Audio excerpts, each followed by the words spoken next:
প্রিয় দর্শক, স্বাগত জানাই আমার ইউটিউব চ্যানেল হোয়াইট পেপারে। এই যে 2026-এর নির্বাচন, সেই নির্বাচনে প্রচারণায় ভীষণ শক্তিশালী প্রভাবক হয়ে উঠেছে বাংলাদেশের মুক্তিযুদ্ধের ইতিহাস, মুক্তিযুদ্ধ। কীরকম শক্তিশালী হয়ে উঠেছে সেটা হচ্ছে যে খোদ জামাত ইসলাম, যারা কিনা 71 মুক্তিযুদ্ধকে স্বীকার করেনি, মুক্তিযুদ্ধের বিপক্ষে ছিল, পাকিস্তানি সেনাবাহিনীর সাথে যারা হত্যাকাণ্ডে যুক্ত হয়েছিল, তৎকালীন জামাত ইসলামের নেতারা এবং তাদের সেই সময়ের যে তরুণ প্রজন্ম ছিল, তারা সেই জামাত ইসলামের এখনকার নেতৃত্ব বলছে যে তারা মুক্তিযুদ্ধের ইতিহাসকে ধারণ করে এবং বলছে যে তারা মুক্তিযুদ্ধের ইতিহাসকে এদেশের মানুষের কাছে নতুন করে পৌঁছে দিতে চায়। খুব ইন্টারেস্টিং এই জন্য যে একদিকে যখন মুক্তিযুদ্ধকে নিয়ে তুচ্ছ-তাচ্ছিল্য করে কিছু মানুষ, যাদের মাথায় বুদ্ধি আছে, যারা ইতিহাস জানে, তারপরে ইতিহাসকে বিকৃত করার জন্য কথা বলে এবং তরুণ প্রজন্মের মস্তিষ্ককে ধুলাই করে, আমার তখন ভাই গায়ে লাগে। যত কিছু হোক, যা কিছু হোক, মুক্তিযুদ্ধের ইতিহাস, সেই সময়ের যে সংগ্রাম, ওই সময় যারা নেতৃত্ব দিয়েছেন, যে মুক্তিযোদ্ধারা, যে তরুণরা নিজেদের সকল সুখ স্বাচ্ছন্দ্যকে তুচ্ছ করে দুপায়ে দলিয়ে মারিয়ে দেশমাতৃকার প্রয়োজনে লড়াই করেছে পাকিস্তানি সেনাবাহিনীর বিরুদ্ধে, তাদের গৌরবকে যখন কেউ হেলা করে, কালিমালিপ্ত করতে চায়, আমার বড় লাগে। খুব লাগবারই কথা। আমার পরিচয় যারা জানেন তারা খুব ভালো করে জানেন যে আমার পিতা মোহাম্মদ আজিজুর রহমান, উনি 1970 সালের এমএলএ ছিলেন, বৃহত্তর দিনাজপুর জেলা আওয়ামী লীগের ওই সময়ের সভাপতি। এই সময়ের আওয়ামী লীগের সঙ্গে তুলনা করলে সেই সময়ের আওয়ামী লীগকে তা কিন্তু হবে না। এবং মুক্তিযুদ্ধের সময় উনি 7 নম্বর সেক্টর পুরো, 6 নম্বর সেক্টর অর্ধেকের লেফটেন্যান্ট জেনারেল পদমর্যাদায় civil affairs, freedom fighters recruiting and defence adviser ছিলেন এবং পশ্চিমাঞ্চল প্রশাসনিক জোনের প্রধান প্রশাসক ছিলেন সেই আজিজুর রহমানের আমি পুত্র। সুতরাং মুক্তিযুদ্ধ নিয়ে যদি কেউ বাজে কথা বলে, আমার সেটা মেনে নেওয়া সম্ভব নয়। এবং তখন একই সাথে আমি বিস্ময় হতবাক হয়ে যাই যখন জামাত ইসলাম বলে যে তারা ইতিহাস বলবে। এবং কে ইতিহাস বলবে? যদি ভালো ইতিহাসটা বলে, সঠিক ইতিহাসটা বলে, বেশ আনন্দের, ভালোই তো। ইতিহাসের পক্ষের শক্তিকে স্বাগত। এবং জামাত ইসলাম, তাদের যদি সত্যি উপলব্ধি হয় যে বাংলাদেশের মুক্তিযুদ্ধকে অস্বীকার করাটা আসলে সঠিক নয়, তাহলে এটাই আবার এই 2025-26 এই দিকে এসে বড় পাওয়া অবশ্যই। এই সময় নির্বাচনে কারা মূলত লড়াই করছে? আওয়ামী লীগ তো মাঠে নেই, লড়াই করছে বিএনপি এবং জামাত ইসলাম। বিএনপি স্বাভাবিকভাবেই হচ্ছে বাংলাদেশের যে মুক্তিযুদ্ধ, স্বাধীনতার সংগ্রাম, সেটার পক্ষে শক্তি। অবশ্যই বিএনপির প্রতিষ্ঠাতা শহীদ প্রেসিডেন্ট জিয়াউর রহমান 1971 সালের 26শে মার্চে মেজর জিয়াউর রহমান নিজেই কালুরঘাট বেতার কেন্দ্র থেকে যখন ঘোষণা করলেন, তিনি বলেছেন, I major Zia declare the independence of Bangladesh on behalf of our great leader Bangabandhu Sheikh Mujibur Rahman. উনি শুধু ওইখানে যে বলেছিলেন তা না, এরপরে যখন উনি এই মুজিবনগর সরকারের নেতৃত্বে মুক্তিযুদ্ধে অংশগ্রহণ করলেন, তারপরে দেশ স্বাধীন হলো। দেশ স্বাধীন হলে বঙ্গবন্ধু শেখ মুজিবুর রহমান প্রথমে রাষ্ট্রপতি, তারপর প্রধানমন্ত্রী হলেন। সেই সরকারে জিয়াউর রহমান সাহেব, উনি বাংলাদেশ সামরিক বাহিনীর দ্বিতীয় কমান্ড ছিলেন, ডেপুটি প্রধান ছিলেন। 1974 সালে একটি জাতির জন্মকথা একটা আর্টিকেল লেখেন উনি, সেটা দৈনিক বাংলায় প্রকাশিত হয়েছিল এবং বিচিত্রায় প্রকাশিত হয়েছিল। বিচিত্রার লেখাটা আমার কাছে আছে। সেখানে উনি একাধিকবার ওই সময় আওয়ামী লীগের যে রাজনৈতিক নেতৃত্ব, বাঙালি 7.5 কোটি মানুষকে জাগরণের যে ভূমিকা, সেগুলো যেমন উজ্জ্বলভাবে লিখেছেন এবং বঙ্গবন্ধু শেখ মুজিবুর রহমানকে একাধিকবার উনি জাতির পিতা হিসেবে বলেছেন।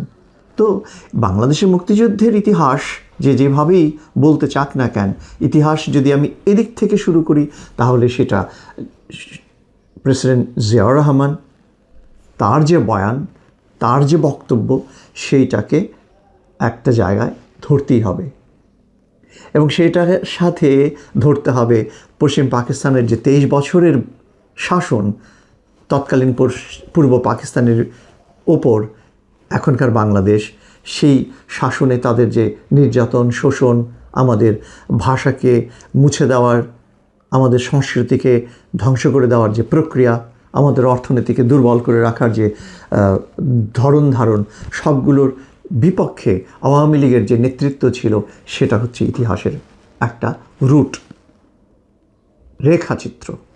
এবং সেটার পথ ধরে হচ্ছে 69-এর গণ অভ্যুত্থান, আইয়ুব খান বিরোধী, 1970 সালে সাধারণ নির্বাচন, প্রথমবারের মতন বাঙালি পেল ওয়ান হেড ওয়ান ভোট, এক মানুষ এক ভোট। প্রথমবারের মতন বাঙালি মানুষেরা ভোট দিয়েছিল ভোট কেন্দ্রে গিয়ে সিল দিয়ে নৌকোয়। তখনও ছিল উল্টো দিকে দাঁড়িপাল্লা, তখনও ছিল উল্টো দিকে মুসলিম লীগের, আমার প্রতীকটার কথা মনে নেই, যাই হোক, ন্যাপ, মুজাফর, তাদের কুড়ে ঘর ছিল। তো সেই সময় এই যে মুক্তিযুদ্ধ, সে মুক্তিযুদ্ধ কিন্তু এই মুক্তিযুদ্ধ শুরু করার দায়ভাগ কোনোভাবেই তৎকালীন বাঙালিদের নয়, তৎকালীন আওয়ামী লীগের নয়।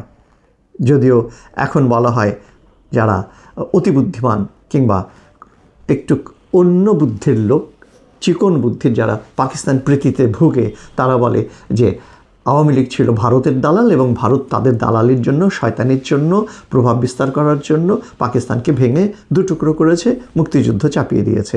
গল্পটা তো অন্যরকম। গল্পটা হচ্ছে 1970 সালে যখন আওয়ামী লীগ সংখ্যাগরিষ্ঠতা পেল, 169টা এমএনএ জাতীয় পরিষদ সদস্য, সেইটার মধ্যে 167টা আসন পেল, তারাই তো সরকার গঠন করবে। কিন্তু কি হলো, পাকিস্তানের যে নেতা জুলফিকার আলী ভুট্টো, যারা এই প্রজন্ম বেনজির ভুট্টোকে চেনে, বেনজির ভুট্টোর পিতা জুলফিকার আলী ভুট্টো, সে গো ধরে বসলো সে প্রধানমন্ত্রী হবে। কেননা তারা হচ্ছে ভূস্বামী, তারা জোদ্দার, জমিদার, তারা এলিট, পশ্চিম পাকিস্তানের মানুষেরা। বাঙালি তো কালা, কুৎসিত, বাট্টা, খাট্টা, এদের হাতে কেন নেতৃত্ব থাকবে? এদেরকে তো আমরা শোষণ করব, এদের সম্পদ আমরা চুষে খেয়ে নিয়ে পশ্চিম পাকিস্তানে গিয়ে আমাদের ওই পশ্চিম পাকিস্তানের নানা শহরকে উজ্জ্বল করব, চকচকে বানাবো, দুর্দান্ত করে তুলব, এবং সেইটা আমরা শাসন করব পুরো পাকিস্তানকে। সুতরাং আমরা পশ্চিম পাকিস্তানে আমরাই এলিট। এই যে জুলফিকার আলীর ভুট্টোর মনোভাব, সেই এই পশ্চিম পাকিস্তানের যে সামরিক কমান্ডস যারা ছিল তৎকালীন সময়ে, ইয়াহিয়া খান, মানে আইয়ুব খানের পরে তো ইয়াহিয়া খান দায়িত্ব নিল, ইয়াহিয়া খান, তার সঙ্গে এই পূর্ব পাকিস্তানে এলো জেনারেল টিক্কা খান, আর পশ্চিম পাকিস্তানে আরও অনেক জেনারেলসরা ছিল। সবাই মিলে কী করলো, প্রত্যাখ্যান করলো বাংলাদেশের বাঙালির এই শক্তিকে, নির্বাচিত শক্তিকে। এবং সবাই জানি 1971 সালের 25শে মার্চে নিরস্ত্র নিরীহ বাঙালির উপরে গণহত্যা তারা শুরু করলো। বাংলাদেশের বাঙালিরা, আওয়ামী লীগ তখন শুরু করে নাই, গণহত্যা শুরু করেছিল পশ্চিম পাকিস্তানি সৈন্যরা। তারা চাপিয়ে দিয়েছিল এই যুদ্ধ আমাদের উপরে। এখন অনেকে বলে এরকম করে, না, বিহারিদেরকে এই আওয়ামী লীগরা হত্যা করেছিল, সেই জন্য পশ্চিম পাকিস্তানি সৈন্যরা প্রতিশোধমূলকভাবে আক্রমণ শুরু করেছিল। কত বড় মিথ্যা, ধোঁকাবাজি। তো জামাত ইসলাম কোন বয়ানটা আনতে চায় সামনে, সেটা বুঝবার। যদি তারা এই প্রজন্মের মানুষ হিসেবে, যারা 71-এর গণহত্যার দায়ভাগ অবশ্যই বহন করে না, কিন্তু 71-এ গণহত্যার দায়ভাগের সঙ্গে যে জামাত ইসলাম পশ্চিমা শাসক গোষ্ঠীর সঙ্গে যুক্ত, সেই জামাত ইসলামের রাজনৈতিক দর্শন তারা ধারণ করে এবং রাজনীতি করে, সেই নিরিখে তাদেরকে এখন আসতে হবে যে এই ভূমি, এই বাংলাদেশের ভূমি, এই মাটি, এই ইতিহাস তাদেরকে ধারণ করতে হবে। যদি এর বিপক্ষে কথা বলে তাহলে বাংলাদেশের মানুষ কিন্তু মেনে নেবে না। এই কথাটি আমার বলবার এই নির্বাচনে দেখুন কি করে এই জামাত ইসলামের বলা যে তারা মুক্তিযুদ্ধ 71-এর স্বাধীনতা সংগ্রামের ইতিহাসকে ধারণ করে, এতটা গভীর রেখাপাত করেছে তাদের ভেতরে ব্যাপারটা, যার কারণে জামাতের আমির ডাক্তার শফিক সাহেব নিজে বলেছেন, আমি একটি শহীদ পরিবারের সদস্য। ওনার ভাইও মুক্তিযুদ্ধ করেছেন এবং শহীদ হয়েছেন, এ কথাটা উনি বলেছেন। যদিও উনি বলছেন যে ওই মুক্তিযুদ্ধের মধ্য দিয়ে যে চাওয়া পাওয়া ছিল তা বাংলাদেশের মানুষ পায়নি। যদি উনার ভাই বুঝতে পারতেন তাহলে হয়তো মুক্তিযুদ্ধে অংশগ্রহণ নাও করতে পারতেন, সেটি একটি ব্যাখ্যা।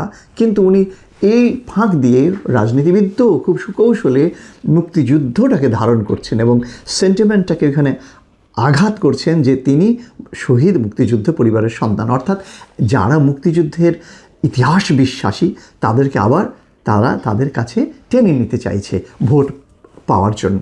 আপনারা খেয়াল করেন, যখন জুলাই মুভমেন্ট হয় ছাত্রদের, তখন কিন্তু খুবই কৌশলে সকল জায়গার মানুষদেরকে তাদের কাছে টেনে নেওয়ার জন্য কি বলেছিল, বঙ্গবন্ধুর বাংলায় বৈষম্যের ঠাঁই নাই। এবং তারা বঙ্গবন্ধু শেখ মুজিবুর রহমানের ভাষণের চুম্বক অংশগুলো যেগুলো জনতার পক্ষে যায় সেগুলোকে তারা দিব্যে ব্যবহার করেছিল। আর যেই ব্যবহার করা শেষ, যেই হাসিনার পতন হয়ে গেল, তারপরে বঙ্গবন্ধু শেখ মুজিবুর রহমানের স্ট্যাচুর উপরে প্রেসাব করে দিল, ভেঙে চুরমার করে দিল। তার মানে এই যে এটার পথ ধরে আবার জামাত ইসলাম নিজেই দাবি করলো যে ওই আন্দোলন তাদের মস্তিষ্ক সঞ্জাত, তাদের বুদ্ধির থেকে এসেছে, তারাই এইটার পেছনের প্যাঁচ ঘোট তৈরি করেছেন, নাটবল্টু টাইট করেছেন। তাহলে কি হলো, তাদেরই আবার ছেলেপেলেরা দেখা গেল ছাত্রলীগের পেট থেকে ধুম করে বের হয়ে এসে বললো যে আমরা বাবা ছাত্রলীগ করতাম কৌশলে, আমরা তো আসলে যে শিবির করি। তো ধোকা ধোকা ধোকা, ধোকার পেটে ধোকা, মুখোশের আড়ালে মুখোশ। আমরা এখন কাকে বিশ্বাস করব? তবুও শেষ কথাটা এখানে এভাবেই বলতে চাই যে দেখুন, মুক্তিযুদ্ধ মানে মুক্তিযুদ্ধের ইতিহাস, এটাই সত্য। যেভাবে 1971 মুক্তিযুদ্ধ হয়েছিল, যেভাবে পশ্চিম পাকিস্তানিরা আমাদেরকে শাসন করতে গিয়ে তারা আমাদের উপরে যুদ্ধ চাপিয়ে দিয়েছিল, ভারতের কাছ থেকে আমাদের দেশের সেই সময়ে 1971 সালে মুজিবনগর সরকার, তাজউদ্দিন আহমেদ উনি প্রধানমন্ত্রী হিসেবে মূল নেতৃত্ব দিলেন মাঠ পর্যায়ে, যেহেতু বঙ্গবন্ধু শেখ মুজিবুর রহমান তখন পাকিস্তানের জেলে। তো এই নেতৃত্বের জায়গায় এসে আমরা ভারতের সহায়তা নিয়েছি, আমাদের লক্ষ লক্ষ মুক্তিযোদ্ধা প্রশিক্ষণ নিয়েছে, অস্ত্র নিয়েছে। কেন ভারতের কাছ থেকে না পেলে আমরা এই ছোট যে ভূখণ্ড 56,000 বর্গমাইল, এর মধ্যে 95,000 সশস্ত্র প্রশিক্ষিত খুবই শক্তিশালী সৈন্যবাহিনীর বিরুদ্ধে কিভাবে টিকতাম? ওদের আছে ট্যাঙ্ক, কামান, বিমান, সব কিছু। আমরা কিভাবে লড়াই করতাম? আমাদের কাছে ছিল শুধুমাত্র আমাদের দেশের Bengali Bengal regiment, east Bengal regiment 8,500-এর মতন। এখন ভাবুন, র্যাশিও করলে একদিকে 95,000 সশস্ত্র প্রশিক্ষিত পাকিস্তানি সৈন্য, ওইরকম ভারী অস্ত্র, অন্যদিকে 8,500-এর মতন বেঙ্গল রেজিমেন্ট যাদের কাছে কিছু লাইট মেশিন গানস, স্ট্যান্ড গান অ্যান্ড আদার্স, আর আমাদের ইপিআর বাহিনী, পুলিশের কাছে 303 রাইফেল, আর বাকি বাংলাদেশের নিরীহ নিরস্ত্র বাঙালি লক্ষ লক্ষ তরুণ যুবক।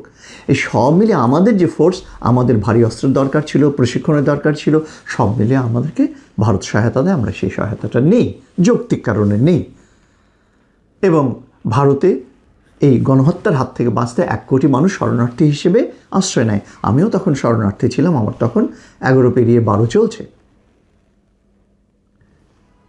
সুতরাং ভারত তার জন্য এই বাংলাদেশকে স্বাধীনতা দিয়েছে এবং আওয়ামী লীগ ভারতের দালাল হিসেবে পাকিস্তানকে টুকরো করেছে, এই বয়ানটা নাকি যে গল্পটা হচ্ছে পাকিস্তানি শাসক গোষ্ঠী আমাদেরকে, বাংলাদেশকে, বাঙালিকে শোষণ করতে গিয়ে তাদের উপর যুদ্ধটা চাপিয়ে দিয়েছিল, সেটা সঠিক ইতিহাস, সেটা মাথায় রাখতে হবে। এবং খেয়াল রাখতে হবে, এই যে জামাত ইসলামের আমির, উনি মুক্তিযুদ্ধের ইতিহাস নতুন করে বলবেন, এই কথাটির সাথে উনার চট্টগ্রামে গিয়ে বলা কর্নেল অলি আহমেদ, উনি 71 সালে ক্যাপ্টেন ছিলেন, যে উনি বলেছেন 71-এ চট্টগ্রামে গিয়ে ওই রিভোল্ট, মানে অলি আহমেদ তাকে উনি বড় হিরো বানিয়ে দিলেন। কন্ট্রোভার্সিটা এইভাবে আবার ট্রিগার করে দিলেন।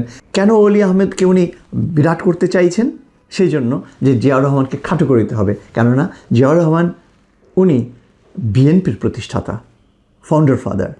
সুতরাং যদি অলি আহমেদকে বড় বানানো যায়, অলি আহমেদ নাকি উনি বলেছেন জিয়াউর রহমানকে যে আপনি স্বাধীনতা ঘোষণা করেন। কি হাস্যকর সব নতুন করে ইতিহাস নির্মাণের প্রবণতা।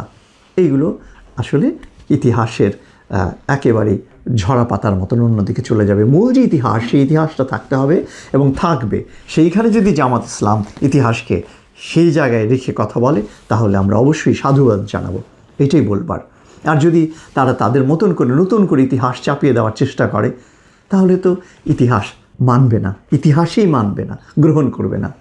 আমার যেটা বলবার এখানটায় যে আসলে বাংলাদেশ এই সময়ে এসে দাঁড়িয়ে আছে এমন এক জায়গায়, যখন এদেশের সকল মানুষকে একত্রিত করে চলবার, যখন এদেশের সকল রাজনৈতিক শক্তিগুলোকে একত্রিত হয়ে গণতান্ত্রিক যে রূপ ও ধারা আছে সেইটাতে পথ হাঁটবার, তাহলে বাংলাদেশ শক্তিশালী থাকবে, বাংলাদেশ আগামী দিনে উজ্জ্বলভাবে এগিয়ে যাবে।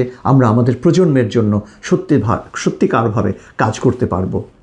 আর যদি তা না হয়, তাহলে শুধু সংঘাত হবে, মিথ্যার পর মিথ্যা তৈরি হবে, মুখোশের আড়ালে মুখোশ থাকবে এবং বাংলাদেশ আগাতে পারবে না। সুতরাং আমরা যেন ভুলের সাথে ভুল না করি, এটুকুনি আমার বলবার। ভালো থাকুন সকলে, শুভেচ্ছা, ভালোবাসা, ধন্যবাদ আমার ইউটিউব চ্যানেল হোয়াইট পেপারের সাথে এতক্ষণ আপনারা ছিলেন বলে।